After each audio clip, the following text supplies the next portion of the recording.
এখন ওই বিকেল 6:30-7টা মতন বাজে। আমার না খুব পাস্তা খেতে ইচ্ছা করছে। আর সবথেকে বড় কথা হলো পাস্তা খেতে ইচ্ছা করছে আমার ঠাম্মা যেভাবে তৈরি করতো সেইভাবে। ঠাম্মা তো এখন আমাদের সাথে নেই, 3 বছর হয়ে গেছে। কিন্তু ঠাম্মার তৈরি করা ওই হাতের রান্নাগুলো আমি খুব মিস করি। আজকে হঠাৎ পাস্তা খেতে ইচ্ছা হলো, তাই সেইভাবেই করছি, চেষ্টা করছি সত্যি কথা বলতে গেলে। এদিকে আমি আলুটা কেটে নিয়েছি আর এদিকে আমি পেঁয়াজ কাটছি। আর পেঁয়াজটায় এত ঝাঁজ কী বলবো তোমাদের। আমার চোখটা এত জ্বলছে বীভৎস, মানে আমি কাঁদতে কাঁদতে রান্না করছি। যাতে পেঁয়াজ কাটলে চোখ না জ্বলে, তোমাদের যদি কোনো ট্রিক্স থাকে আমাকে কমেন্ট করো তো। এদিকে আমি গরম তেল করে নিয়েছি, দিয়ে রসুন ফোড়ন দিয়েছি আর চিনি দিয়েছি। এরপর আমি পেঁয়াজটা দিচ্ছি।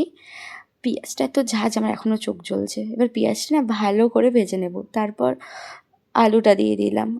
দেখো পেঁয়াজটা ভালো ভাজা হয়ে গেছে, তারপরে কিন্তু আমি আলুটা দিচ্ছি। আর এরমভাবে প্রত্যেকটা বাঙালি বাড়িতেই এভাবেই পাস্তা তৈরি করা হয়, কোনো কিছু নতুন নেই।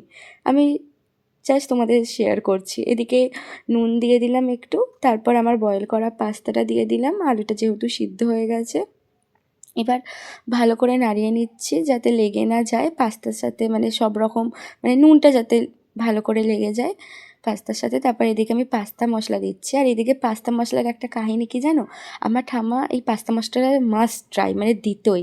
মানে আর টিফিন বক্সটা খুলতাম যখন, এত ভালো একটা স্মেল আসতো, আমার এত ভালো লাগতো। এইদিকে ম্যাগি মশলা দিয়ে টমেটো সস দিয়ে দিলাম, এদিকে সয়া সস দিয়ে ভালো করে নাড়িয়ে নিচ্ছি। এদিকে পাস্তাটা হয়ে গেছে। আর সত্যি কথা বলতে কি বলো তো, পাস্তাটা ভালো হয়েছে কিন্তু এই ঠাকুমার মতন স্বাদটা আসেনি। তাহলে আজকে এইটুকুনি, আসি, টাটা।